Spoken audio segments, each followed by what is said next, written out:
నమస్కారం. రాధా గాయత్రి తర్వాత ఆడు శ్రీచరణ వాడు ఎంత దుర్మార్గుడు అంటే వాడు రాధా గాయత్రిని వేధించిన మాట నిజం. వాడిని వాళ్ళ అమ్మ తిట్టింది, వాళ్ళ నాన్న కొట్టాడు. ఎందుకు? వాళ్ళ నాన్నగారు దుర్గాప్రసాద్.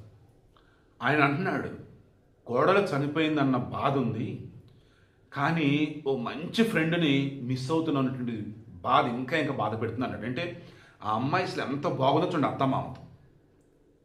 ఈ దరిద్రుడు ఆ పిల్లని లేనిపోని అనుమానంతో వేధిస్తూ ఉండేవాడట. లక్ష్మీ చరిత అని చెప్పేసి ఆ అమ్మాయి ఫ్రెండ్, రాధా గాయత్రి ఫ్రెండ్.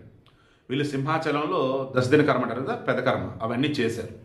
అప్పుడు వాళ్ళ ఫ్రెండ్ కూడా వచ్చింది. వాళ్ళ ఫ్రెండ్ కూడా చెప్పింది, ఎస్ ఆమె బ్యాగ్లో ట్రాకర్ పెట్టాడు, ఆ విషయం నాకు కూడా చెప్పి బాధపడింది అని. వాళ్ళ అమ్మ నాన్న కూడా అదే చెప్తున్నారు. అంటే వాడు వేధించిన మాట నిజం, అనుమానం పెంచుకున్న మాట నిజం. ఈ మధ్యలో మంచోడుగా నటించడం అనిపిస్తుంది నాకు. సో నాకు బాగా క్లారిటీ వస్తుంది. వాడే వాంటెడ్గా ప్లాన్ చేసి ఈ అమ్మాయిని నమ్మించి ఆడ తీసుకెళ్ళి వాడే మొత్తానికి ఏదో ఆమె తాగేదం లేదు కలిపేసి ఆమెను చంపేశాడు. హెవీ డోస్ ఆమెకి వేసి ఉండొచ్చు, వీడు తక్కువ డోస్ వేసుకొని ఉండొచ్చు.